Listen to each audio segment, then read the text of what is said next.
Hi friend, मैं हूं राघवेंद्र सिंह कुशवाहा। आपका स्वागत करता हूं। आज हम लोग डिस्कस करेंगे errors in measurement and significant figure. Errors क्या होती हैं और सिग्निफिकेंट फिगर पे हम लोग डिस्कस करेंगे। First is errors. What is the error?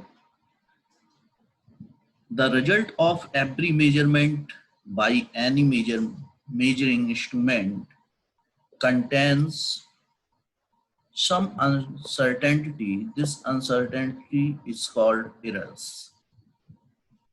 जब हम किसी इंस्ट्रूमेंट से कोई भी मेजरमेंट लेते हैं तो कुछ अनसर्टेन मेजरमेंट आ जाता है जिसको हम this uncertainty is called the error. Okay, यहाँ पे टू टर्म्स फाइंड आउट होते हैं। First is accuracy and precision. Accuracy, what is the accuracy? The accuracy of a measurement is a measure of how to close measured value is to the true value of the quantity. That means accuracy tells us how to close the measured value is to the true value of the quantity, physical quantity. किसी physical quantity की कितनी close value हम लोग major कर सकते हैं, that is called the accuracy of this instrument.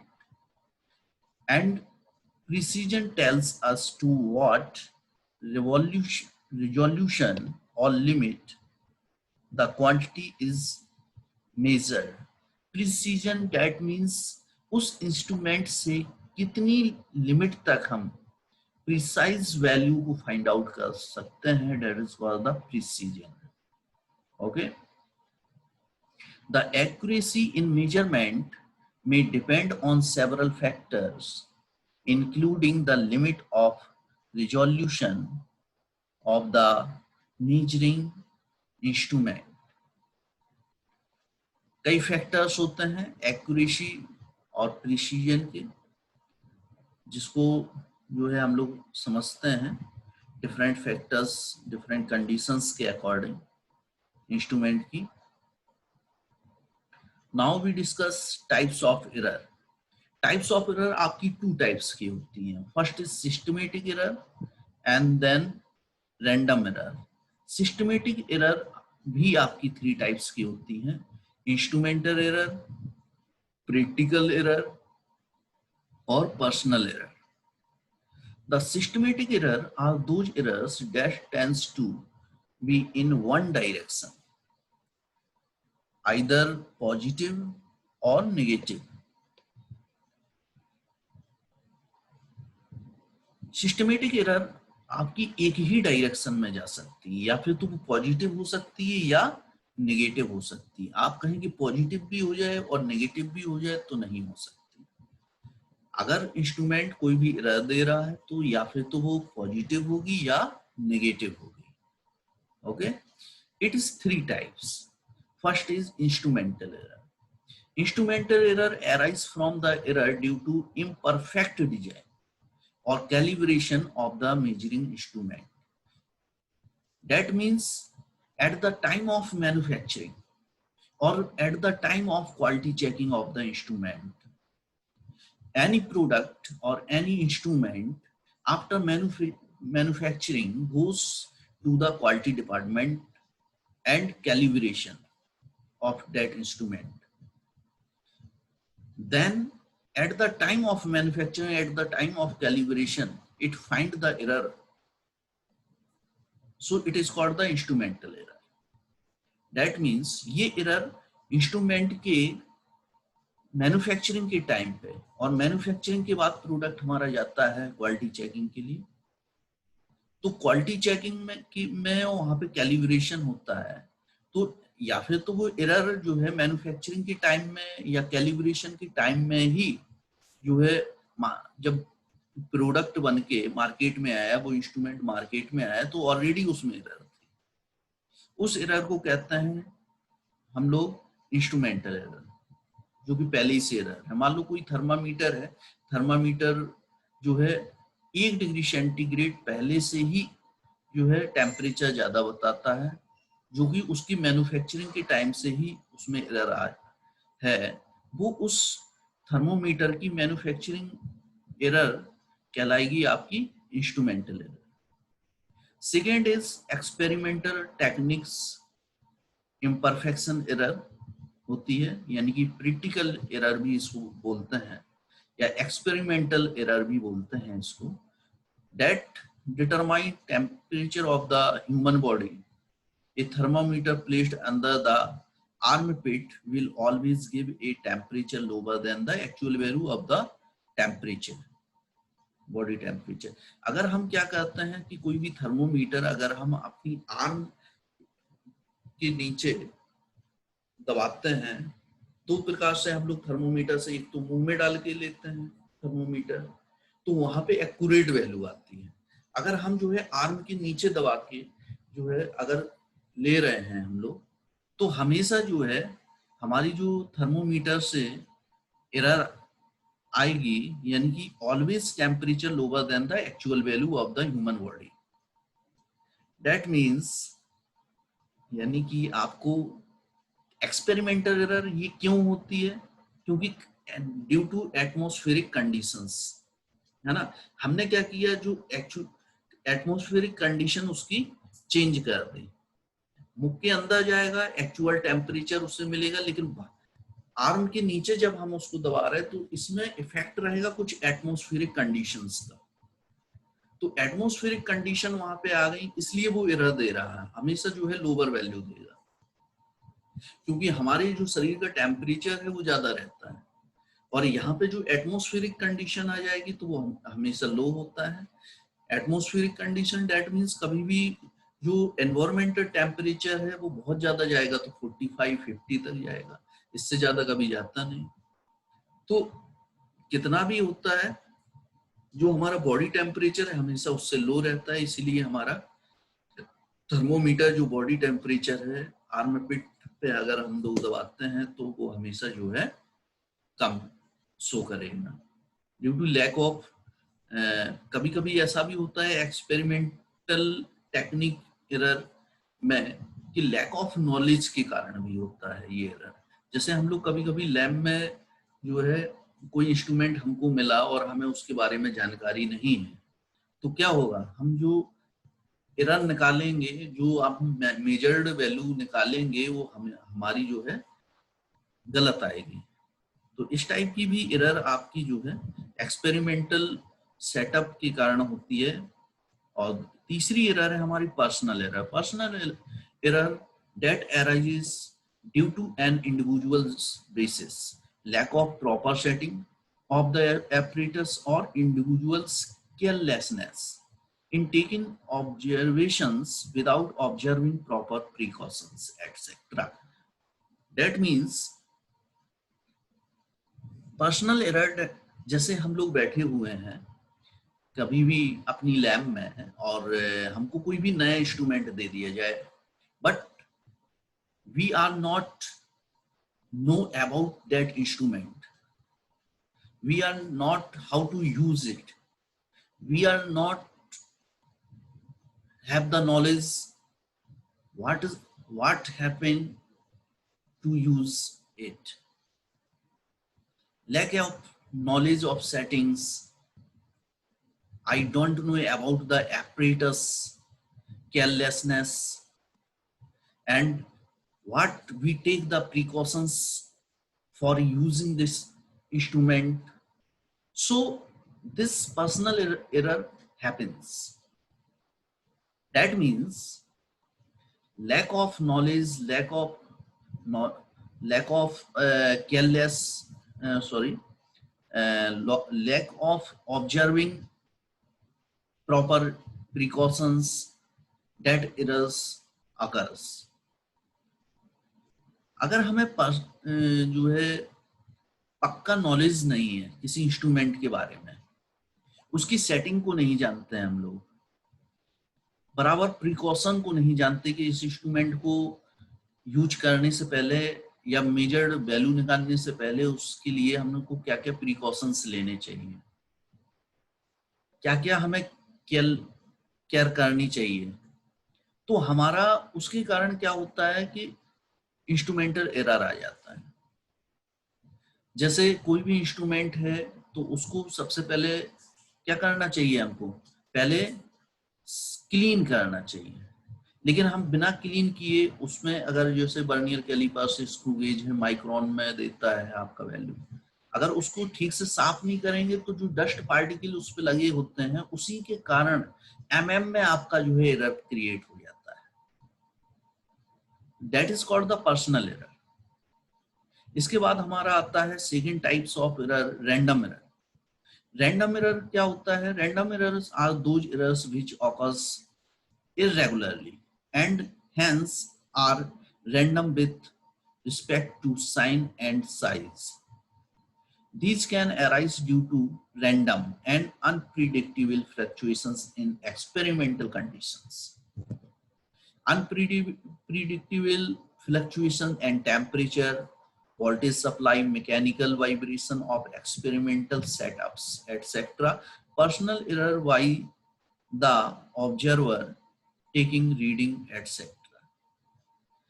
तो random error आपकी इरेगुलर वे में आती है। हो सकता है आपके पास कोई इंस्ट्रूमेंट रखा हो वो एकदम सही हो, लेकिन जब हमने उठाया हो सकता है हम महीने भर बाद उसको यूज कर रहे हैं, तो क्या होगा कि एटमॉस्फेयर कंडीशंस के अकॉर्डिंग हो सकता है उसमें एरर क्रिएट हो जाए, या हम जो है सफिशिएंट उसमें केयर हम लोगों ने किया और फुल जो है उसको क्लीन किया और फुल प्रिकॉशंस लिए और सफिशिएंट केयर की, क्लीनिंग की, लेकिन उसके बाद भी जब हमने लगाया उसका टेम्परेचर, जैसे वोल्ट मीटर होता है, अमीटर होता है, और कहीं भी आपका पावर सप्लाई फ्लक्चुएट कर गया तो क्या होगा कि उसमें एरर आ जाएगी।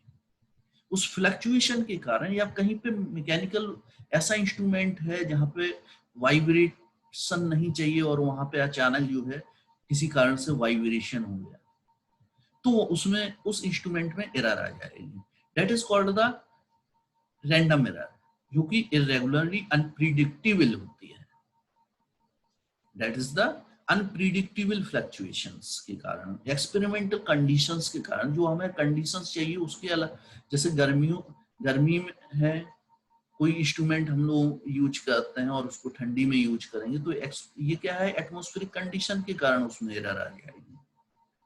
तो that is called the random error. ये कोई रेगुलर एरर नहीं है कि हम जो है हमें पता रहता है कि इस जो है कि इतना एरर आना ही आना है। ये कभी भी किसी भी कारण से क्रिएट हो सकती है। That is the random error. इनको रिमूव करने के लिए हमें क्या करना पड़ता है कि लीस्ट काउंट हम लोग फाइंड आउट करते हैं। लीस्ट काउंट क्या होता है? What is the least count? That is very important definition. ज्यादातर एग्जामिनर इस डेफिनेशन को पूछ लेता है, what is the least count. तो the smallest value that can be measured by the measuring instrument is called the least count. Least count that means कि वो instrument की जो स्मॉलेस्ट वैल्यू वो फाइंड आउट कर सकता है, उससे मेजर किया जा सकता है, कम से कम छोटी से छोटी उसकी वैल्यू जिसको कोई इंस्ट्रूमेंट मेजर कर सकता है, that is called the least count of that instrument. Next है आपका error, personal error. Personal error, ये एरर सम और डिफरेंस, हम कैसे जो है एरर को सम करें या किसी एरर का डिफरेंस करें। तो हमने यहाँ पे देख रहे होंगे, जैसे दो फिजिकल क्वांटिटीज हमने लिया है, A and B have measured value A plus minus delta A and B plus minus delta B. The error delta Z is the sum. इसमें पहले से निशान लगे हैं, एक क्लास हम ले चुके हैं मॉर्निंग में, इसलिए। तो ये जो एरर हम लोग फाइंड आउट करें, सम ऑफ एरर क्या होगा, Z equal to A plus B. तो इसको जो लिखा जाएगा, Z by addition Z plus minus delta Z equal to A plus minus delta A plus B plus minus delta B. Z equal to A minus B. तो हाँ, यहाँ पे plus किया है, यहाँ पे हम माइनस कर रहे हैं, सेम चीज लिखा जाएगा, सिर्फ यहाँ पे माइनस आ जाएगा, देख रहे हैं।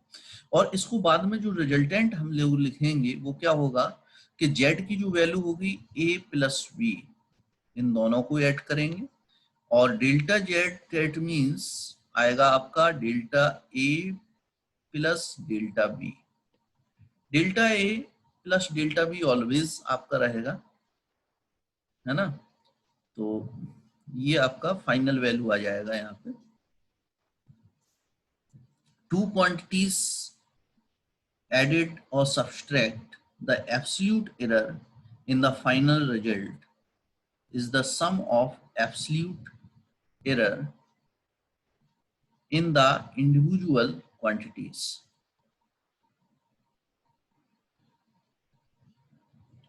In the individual quantities, यानी कि हम लोग क्या करते हैं कि इसको जो है अलग अलग लिख के, ऐसा क्वेश्चन आपके में पूछा जाता है, लिख के करते हैं। नेक्स्ट है आपका प्रोडक्ट। प्रोडक्ट में आप वेरी इंपॉर्टेंट है, ये बहुत पूछा जाता है। यहाँ पे जो है इसको हम अलग से दिखा दे रहे हैं, ये जैसे यहाँ पे हमने लिखा भी हुआ है, ये पहले वाले का जो अभी बताए हैं। अगर आपका इक्वेशन कुछ ऐसा हो, यानी कि z equal to A B, यानी कि प्रोडक्ट टर्म में हो, तो मैक्सिमम फंक्शनल एरर, या इसको कहोगे आप रिलेटिव एरर। तो रिलेटिव एरर कैसे फाइंड आउट करेंगे, या फंक्शनल एरर कैसे लिखेंगे हम लोग, delta Z upon Z, delta Z upon Z equal to delta A upon A plus delta B upon B. Okay, यानी कि delta Z upon Z equal to delta A upon A plus delta B upon B. Hence, two quantities are multiplied or divided. The relative error in the result is the sum of relative errors in the multiple. अगर यही relative error में जो ये equation हमने आपको दिखाया है, इस इक्वेशन में अगर हम कुछ इस टाइप से ले लें, पावर के फॉर्म में अगर ये लिखा हो, जनरली आपके में जो पूछा जाता है वो पावर फॉर्म में ही पूछा जाएगा, तो पावर को क्या करते हैं हम लोग, मल्टीप्लाई कर देते हैं। मल्टीप्लायर ये लिखा हुआ है, multiply in the error in the multiplier. तो इसको क्या करेंगे हम लोग मल्टीप्लाई में, यानी कि a की पावर m, b की पावर a की पावर m, b की पावर n और c की पावर l।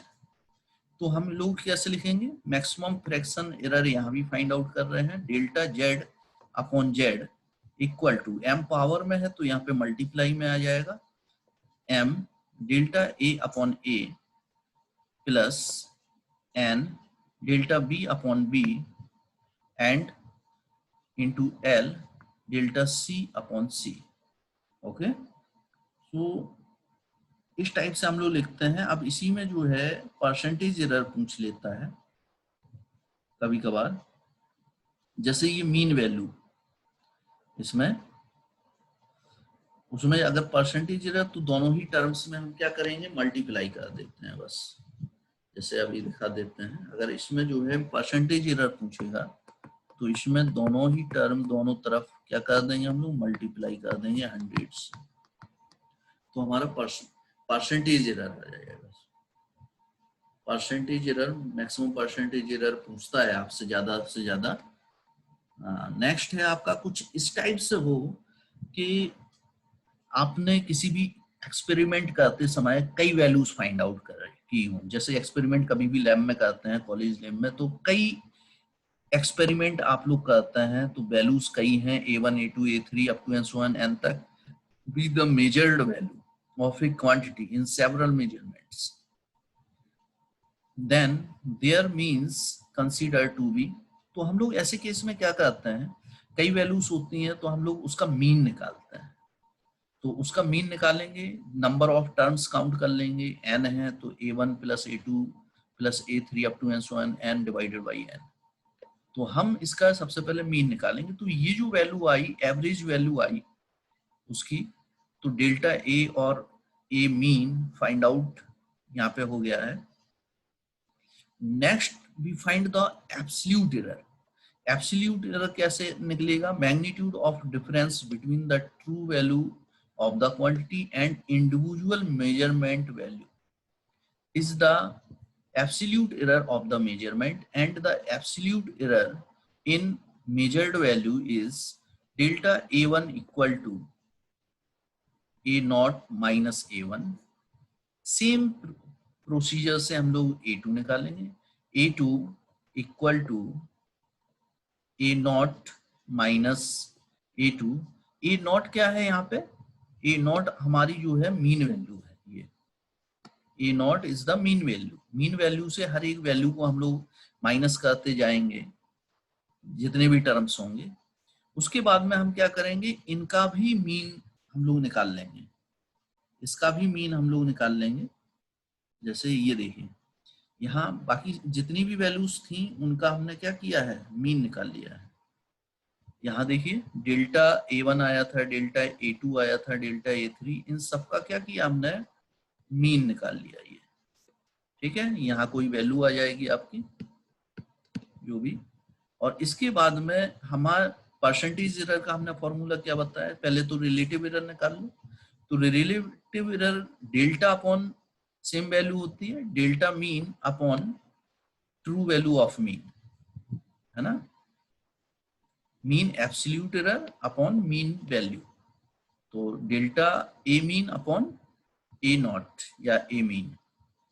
परसेंटेज एरर हमने क्या बताया था, परसेंटेज एरर मेजर करने के लिए 100 से मल्टीप्लाई कर देते हैं. तो उसी में जो रिलेटिव एरर है आपका, रिलेटिव एरर में हमने 100 से मल्टीप्लाई कर दिया, तो हमारा परसेंटेज एरर आ गया. क्लियर. ये इस पे बेस्ड न्यूमेरिकल बहुत पूछे जाते हैं और यही वाला ज्यादातर आपके में पूछा भी जाता है, तो प्लीज इसको ध्यान में रखेंगे. Now we discuss on the topic of significant figure. It is a different topic from the error. Significant figure, that is the undoubtful digits होते हैं. जैसे हमने अगर लिखा आपको 2.032, ओके. अब अगर इसको 1.3 से इसको माइनस करना है या प्लस करना है, तो हम कैसे क्या करते हैं, यहाँ पे जीरो कंसीडर कर लेते हैं. क्या ये जीरो जो कंसीडर कर रहे हैं, क्या रियल वैल्यू ये है जीरो? नहीं है. यहाँ पे हो सकता है, कुछ भी हो सकता है, 1 2 3 रहा होगा, हमने राउंड ऑफ करके इसको लिख लिया. तो ये जो जीरो हमने कंसीडर किया है, यही आपका डाउटफुल डिजिट्स होते हैं. तो doubtful digits is called the significant figure. इन्हीं को हम लोग अनडाउटफुल डिजिट को, जितने भी डाउटफुल डिजिट हैं उनको हम लोग क्या कहते हैं, सिग्निफिकेंट फिगर. ओके. तो इसके लिए एक सर्टेन रूल्स हैं, तो है ना. तो इसको देख लेते हैं. Measurement in A number that includes all digits in number that are non-reliable plus the first digit that are certain. तो ये आपके जो 00 आपने माने हैं, ये कैसे हैं, आपके अनसर्टेन डिजिट्स हैं. तो uncertain digits are known as significant figure. Uncertain digit, ये सर्टेन तो है ना, that is the doubtful digit कह सकते हो. तो डाउटफुल डिजिट क्या होते हैं, ये आपके uncertain digit, that is called the significant figure. Okay. A chance of change of different units does not change the number of significant digits or figure in a measurement. जो significant, जो undoubtful digit, जो doubtful digits होते हैं, वो आपकी जो measured value है उसको चेंज नहीं करते हैं, उसमें कोई चेंज नहीं लाते हैं, है ना. अनसर्टेन डिजिट को अगर हम लोग 00 यहाँ पे हमने लिख दिया, तो इसका जो वैल्यू आएगा फाइनली, अगर हम लिखें या ना लिखें, तो जो वैल्यू होगा फाइनली, जो वैल्यू आएगी, रिजल्टेंट जो आएगा, उसमें कुछ भी जो है चेंजेस नहीं आने वाला है ना. अब some rules to solve or to identify the significant digits. So first rule is all the non-zero digits are significant. all the non-zero digits are significant.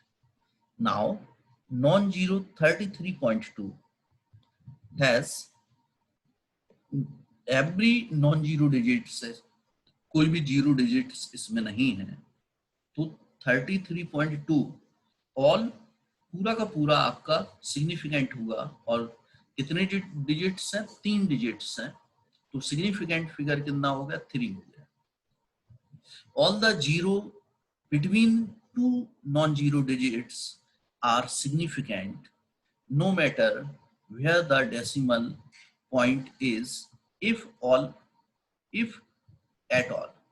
That means 2051 बीच में जीरो आ रहा, तो बीच में जितना भी नॉन जीरो डिजिट, अगर non zero digit के बीच में जितना भी जीरो होगा वो सब आपका सिग्निफिकेंट डिजिट कहलाएगा। There are 4 significant figure. Just like अगर हम इसको ऐसे लिख दें 2.051, तो ये पूरा का पूरा अगर ऐसे भी लिखा होता या पॉइंट यहाँ कहीं आता है या यहाँ कहीं आता है, तो पूरा का पूरा ये बीच में जितने भी जीरो आएंगे नॉन जीरो डिजिट्स के, वो सभी के सभी क्या होंगे? सिग्निफिकेंट फिगर होंगे।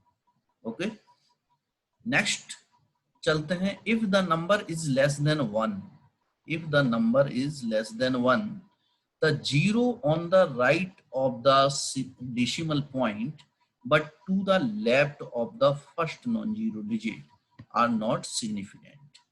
Okay, तो देख रहे होंगे ये एग्जाम्पल मैंने लिया है, ये पूरा 0.002308, तो 2308 के पहले जितना भी जीरो है, यानी कि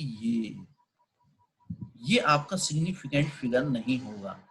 the underline zero are not significant. हमने जितना भी सर्किल किया ये सिग्निफिकेंट फिगर नहीं होगा, यानी कि 2308 ही आपका सिग्निफिकेंट होगा। That means it has 4 significant figure. There are 4 significant figure. Okay, next is the terminal or trailing zeros is in a number without a decimal point are not significant. Are not significant figure. अब इसमें देखिए यहाँ पे इसको metre में है, इसको centimetre में लिखा, इसको मिलीमीटर में लिखा।